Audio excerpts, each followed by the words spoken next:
आज हम रिव्यू करेंगे बेस्ट सेलर किताब 12th फेल का, जिसके लेखक हैं अनुराग पाठक और प्रकाशन किया है नीलिट पब्लिकेशन ने। इसका मूल्य है अमेजन पे 104 रुपये और इसके पृष्ठों की संख्या है 177। बचपन में हमारा परिवार और समाज हमें बड़ा अफसर बनने के लिए प्रेरित करता है। यह बात हमारे माइंड में बैठ जाती है और हम बड़े होकर डॉक्टर, इंजीनियर, कलेक्टर आदि बनने का इरादा कर लेते हैं। लेकिन जैसे जैसे हम बड़े हो जाते हैं वैसे वैसे हमारे सपनों का सफ़र कठिन होता जाता है। ऐसे ही एक संघर्ष की कहानी है 12th फेल।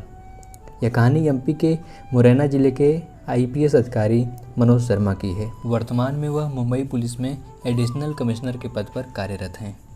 कहानी शुरू होती है मुरैना ज़िले के गांव बिलग्राम में, जहां पर 12th की परीक्षाएं चल रही हैं और मनोज नकल न होने के कारण उसमें फेल हो जाता है। मनोज एक सीधा साधा और ईमानदार और संकल्पवान लड़का है। जब उसे पता चला कि एसडीएम राघवेंद्र सिंह की पावर के कारण पूरे ज़िले में नकल नहीं हो पाई, तो वह भी उनसे प्रेरित होकर आईपीएस बनने का सोच लेता है। जैसा कि स्वाभाविक था, लोगों ने उसका बहुत मजाक बनाया कि 12वीं पास नहीं कर सका और आईपीएस बनने चला है। लेकिन मनोज ने हार नहीं मानी और उसने किसी तरह आर्ट साइड से 12th पास किया और ग्रेजुएशन की तैयारी करने के लिए ग्वालियर चला आया। वहीं पर पीसीएस की तैयारी भी शुरू कर दिया। धीरे धीरे मनोज के पैसे ख़त्म होने लगे। उसके पिता की भी नौकरी रुकी हुई थी, इसलिए पैसे का कोई साधन नहीं था। अब इसलिए मनोज को ढाबे पर काम करना पड़ा। एक जगह लाइब्रेरी में भी काम करना पड़ा, लेकिन लाइब्रेरियन ने आरोप लगा दिया, तो इसलिए उसने अपने स्वाभिमान के कारण लाइब्रेरी छोड़ दी। उसे कुछ दिन आटा चक्की में भी काम करना पड़ा। इन सब के बावजूद मनोज ने हार नहीं मानी और संघर्ष करता रहा। कॉलेज ख़त्म हो गया। मनोज ने अपनी समस्या किसी को नहीं बताई। उसने तय किया कि वह किसी के सामने रोएगा नहीं, गिड़गिड़ाएगा नहीं, किसी दोस्त से मदद नहीं मांगेगा। उसे लग रहा था कि इसी संघर्ष के रास्ते पर चलकर वो अपने जीवन में कुछ करने लायक बन पाएगा। उसे अब इसी संघर्ष में अजीब सी संतुष्टि होने लगी थी। इसी बीच मनोज की मुलाकात पांडे से हुई, अभिमन्यु पांडे, जो कि मनोज का रूम पार्टनर बन गया और उसके साथ सुख दुख में और उसको सही गलत में उसका साथ देने लगा। पांडे ने बताया कि यहाँ पर रहकर तैयारी नहीं हो सकती, इसलिए हम लोग को दिल्ली चलकर तैयारी करनी चाहिए। और इन दोनों ने बिस्तरा उठाया और चल दिए दिल्ली के लिए। मनोज और पांडे सपनों और उम्मीदों से भरी दिल्ली पहुँच गए। निजामुद्दीन स्टेशन से किंग्सवे कैंप ऑटो से और वहाँ से रिक्शे से मुखर्जी नगर। बोरियों में किताबें भरे। दोनों रिक्शे में बैठे उत्सुकता और कौतूहल से मुखर्जी नगर में जगह जगह लगे आईएएस कोचिंग सेंटर के बोर्ड देख रहे थे। आईएएस की परीक्षा में सफल हो चुके प्रतियोगियों के फ़ोटो लगे होर्डिंग देखकर दोनों अचंभित हुए जा रहे थे। मुखर्जी नगर आने वाला हर स्टूडेंट इसी उम्मीद से और सपने से पाले हुए यहाँ आता है कि कभी वह भी सफल होगा और उसकी तस्वीर भी होर्डिंग पर लगेगी। पर कौन सफल होकर अपना सपना पूरा करेगा और कौन असफल होकर वापस यहाँ से चला जाएगा, कोई नहीं जानता। साल भर में 500-600 सफल होंगे और बाकी लाखों असफल। यह बात मुखर्जी नगर और बत्रा की गलियाँ अच्छे से जानती हैं और उसके साथ रहने वाला विद्यार्थी भी। लेकिन यह समाज इसको कभी एक्सेप्ट नहीं करता।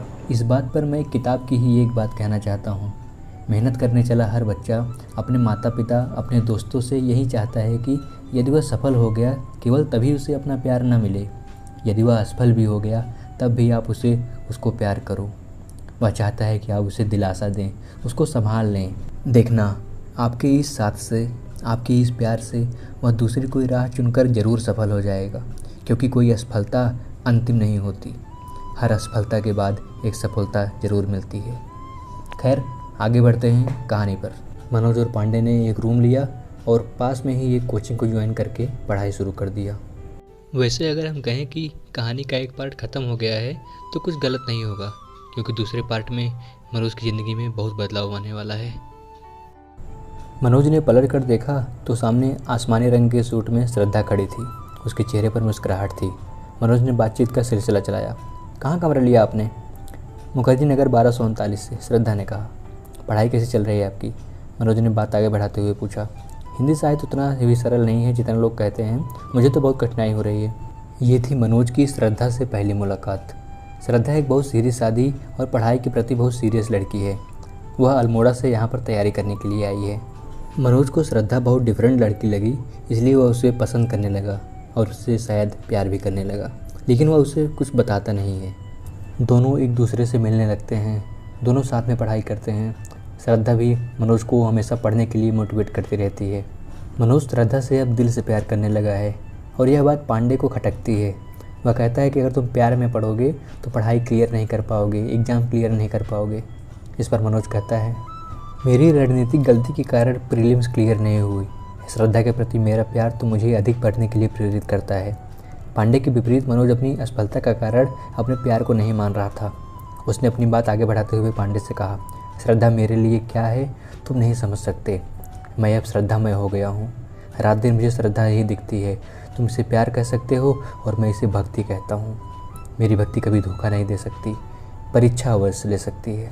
इसी बीच श्रद्धा के एग्ज़ाम्स क्लियर नहीं हो रहे थे और उसे घर से बुलावा आ गया। उसे अल्मोड़ा जाना पड़ा। इसके पहले वह मनोज से एक बार मिली। क्या हम आखिरी बार मिल रहे हैं श्रद्धा? मनोज पढ़ना चाह रहा था श्रद्धा का मन, पर इतना आसान कहाँ होता है किसी के मन को पढ़ना। पता नहीं मनोज, श्रद्धा के सर में उदासी थी। क्या सच में श्रद्धा के साथ वाला यह दिन फिर कभी लौट कर आएगा या बस यह लड़की यादों में रह जाएगी? मनोज को नहीं पता। मनोज के होंठ अब सिले हुए थे। श्रद्धा अपने हॉस्टल की ओर चल दी। मनोज वहीं खड़ा रहा। मनोज श्रद्धा को तब तक जाते हुए देखता रहा जब तक कि श्रद्धा उसकी आंखों से ओझल नहीं हो गई। श्रद्धा जा चुकी थी, लेकिन मनोज अब बहुत परेशान रहने लगा था। उसका पढ़ाई में भी मन नहीं लगता था। इसी बीच पांडे को भी इंग्लिश क्लास में पढ़ते हुए एक लड़की से प्यार हो जाता है और अब उसे मनोज की सारी बातें अच्छी लगने लगती हैं। वह मनोज को सलाह देता है कि तुम जाकर अल्मोड़ा में श्रद्धा से मिलो और उससे अपने प्यार का इजहार कर दो। मनोज को भी बात थोड़ी बहुत जची और वह किसी तरीके से अल्मोड़ा जा पहुंचा। वहां जाकर पता चला कि श्रद्धा एक इंटर सिम कर रही है, इसलिए उसने श्रद्धा को किसी तरीके से फ़ोन लगाया। मैं तुम्हारे बिना नहीं रह सकता श्रद्धा, मैं तुमसे मिलने के लिए, बात करने के लिए तड़प रहा हूँ। आंखें बंद किए, आंखों में श्रद्धा को बसाए, लरजती हुई आवाज़ में, डगमगाते स्वर में मनोज ने श्रद्धा से वह कह दिया जिसे कहने के लिए वह अल्मोड़ा आया था। Are you mad Manoj? क्या तुम पागल हो गए हो? मैं तुम्हें समझदार और अच्छा लड़का समझती थी। आगे से मुझे फ़ोन मत करना। बिजली सी कड़की और मनोज के दिल पर गिर पड़ी। फ़ोन का टूं टूं की टोन बजती रही। अमृत पिलाने वाली आवाज़ ने आज मनोज का साथ छोड़ दिया। अभी तक प्यार को आसान समझने वाला मनोज समझ गया था कि प्यार इतना आसान नहीं है। और फिर मनोज वहाँ से दिल्ली वापस आ गया और श्रद्धा की याद को मन में दबाए पढ़ाई शुरू कर दी। मनोज के 3 अटेम्प्ट पूरे हो चुके थे और पैसे की किल्लत बहुत ज़्यादा हो गई थी, इसलिए वह घर गया पैसे लेने के लिए। उसने माँ से कुछ पैसे मांगे तो माँ ने पिता को कोसना शुरू कर दिया। अब मैं कहाँ से लाऊं पैसा? बाप ने तो कसम खा ली है कि नौकरी ठीक से ना करेगो, चाहे मोड़ा मोड़ी भीख मांगे। उसने माँ से कहा, सब ठीक हो जाएगा, मेरी नौकरी लग जाए फिर कुछ परेशानी नहीं होगी। निराशा के इस वातावरण में उसने माँ को कुछ दूर किसी उम्मीद की झलक दिखलाई, जिसका अभी तक कोई नामो निशान नहीं था। इसी बीच श्रद्धा की इंटर्नशिप पूरी हो गई थी और वो वापस दिल्ली आ गई थी तैयारी करने के लिए। मनोज और श्रद्धा फिर से साथ में पढ़ाई करने लगे थे। मनोज ने पैसे जमा करने के लिए ट्यूशन पढ़ाना शुरू किया और कुछ दिन के लिए एक बड़े आदमी की कुत्ते को भी टहलाने का काम किया।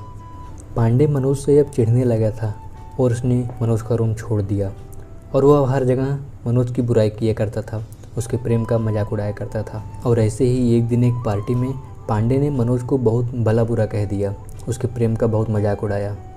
इससे श्रद्धा काफ़ी नाराज़ हो गई।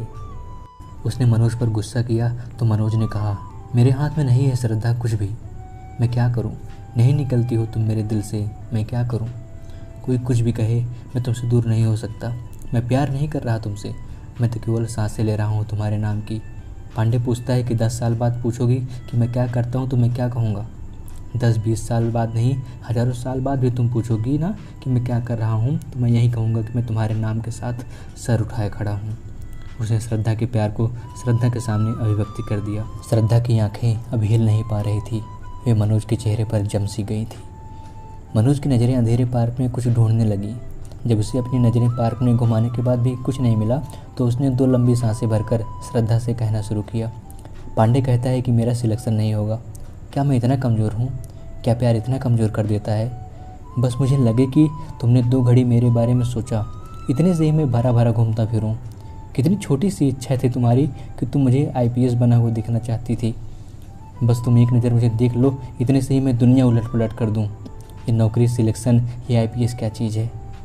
अपने वाक्य के अंत तक आते आते श्रद्धा के प्यार में मनोज पूरी तरह डूब चुका था। उसे डूबने से बच पाएगा फिर इसे ऐसा लग रहा था। अब बारी श्रद्धा की थी। श्रद्धा मनोज को बहुत दिन से चाह रही थी, पर वह कह नहीं पा रही थी, लेकिन आज वो बिलख पड़ी।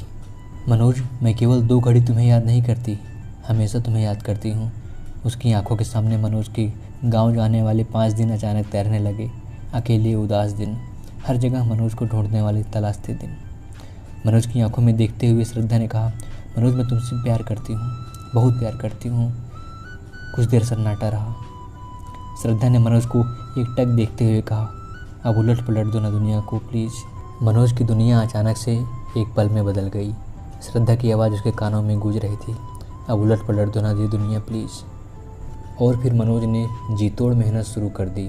यह उसका चौथा और आखिरी अटेम्प्ट था।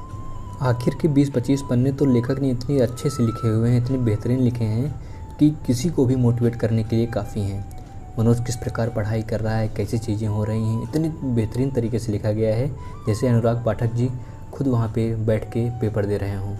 अब तक आपको पता चल ही गया होगा कि मनोज का सिलेक्शन हो जाता है, वह मेंस क्लियर करता है, फिर इंटरव्यू में जाता है और उसका सिलेक्शन हो जाता है। लेकिन उनके इंटरव्यू में बड़ी कठिनाई आई।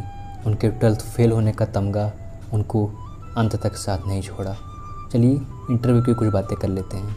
इंटरव्यू में उनसे एक सवाल पूछा गया, आप कैसे योग्य हैं उस लड़के से जो क्लास फर्स्ट से आज तक अपनी हर परीक्षा में टॉप करता आ रहा है। मनोज ने जवाब दिया, अपनी अयोग्यता को जीतना ही सबसे बड़ी योग्यता होती है। मैं 12th फेल एक अयोग्य लड़का हुआ करता था सर, क्योंकि गांव के बच्चों को गांव के सरकारी स्कूल में पढ़ाई का वह स्तर नहीं मिला जो कि शहरों के इंग्लिश मीडियम के स्कूल में लड़कों में से कम्पीट कर सकें। इन अभावों के बावजूद अपने संघर्ष और संकल्प के कारण मैं यहाँ पर आ सका हूँ। किन्हीं 2 लोगों की तुलना उनके परिणामों से नहीं होनी चाहिए, बल्कि उनकी परिस्थितियों और सुविधाओं के आधार पर होनी चाहिए। मनोज के जवाब से इंटरव्यूअर काफ़ी खुश हुए और उन्होंने आखिरी सवाल पूछा, क्या लक्ष्य है तुम्हारा? क्या IAS IPS बनना तुम्हारा लक्ष्य नहीं है? सर, IAS IPS, शिक्षक, लाइब्रेरियन चलाना ये सब ज़िंदगी के लक्ष्य नहीं हो सकते, होने भी नहीं चाहिए। ये आपके लक्ष्य प्राप्ति के साधन मात्र हैं। ये तो आपके रास्ते हैं जिन पर चलकर वास्तविक लक्ष्य प्राप्त किया जा सकता है। वास्तविक लक्ष्य है इस देश की ईमानदारी से सेवा करना, फिर चाहे IPS बना जाए या शिक्षक। अपनी बात पूरी करते हुए मनोज शांत खड़ा हो गया और रिजल्ट आने पर मनोज IPS ऑफिसर बन चुका था। चलिए आपको किताब का आखिरी पन्ना भी पढ़वा ही देते हैं। श्रद्धा और मनोज दोनों ने वापस नेहरू विहार जाने के लिए ऑटो रोका और उसमें बैठ गए। पास में ही वही सिपाही खड़ा हुआ था जिसने मनोज को धकेला था। सिपाही ने उत्सुकतावश मनोज से पूछा, क्या रिजल्ट रहा? मनोज ने कहा IPS। मनोज का जवाब सुनकर सिपाही ने मनोज को एक सैल्यूट मारा। मनोज आश्चर्य से सिपाही को देखता रहा। एक ही दिन में एक ही रिजल्ट से दुनिया का नज़रिया उसके सामने बदल चुका था। वह ऑटो में उतरा और उसने अनजान सिपाही को गले लगा लिया। मनोज की आंखें भीग गई थी। सिपाही भी गले लगने वाले IPS से पहली बार मिल रहा था। ऑटो नेहरू विहार की ओर चल दिया। ऑटो में मनोज के बाल लहरा रहे थे। श्रद्धा पास में बैठी थी। श्रद्धा की आंखों में आंसुओं से खुशी से छलछला रहे थे। और एक 12th में फेल होकर सफल IAS अधिकारी बनने की रोमांचक दास्तां यहीं पर समाप्त होती है। अनुराग पाठक ने एक बहुत ही लाजवाब कहानी लिखी है। कहानी आपको कहीं से भी बोर नहीं करती। लेखनी इतनी शुद्ध और सरल है कि आप उससे कभी बोर नहीं होते हैं। यह किताब बेस्ट सेलर रही है और इसे बहुत प्रसिद्ध लोगों ने भी इसकी काफ़ी बड़ाई की है। यह किताब UPSC की तैयारी करने वाले विद्यार्थियों और उसके अलावा हर वर्ग के लिए यह एक मोटिवेशनल किताब साबित होगी। यह कहानी सबको सिखाती है कि कैसे छोटी से छोटी परिस्थितियों में भी कैसे अपने आप को बलवान बनाए रखना चाहिए, कि कैसे दृढ़ संकल्प और सकारात्मक नज़रिए से आप बड़ी से बड़ी चुनौतियों को भी पार कर सकते हो, कैसे एक 12th फेल इंसान भी एक IPS बन सकता है।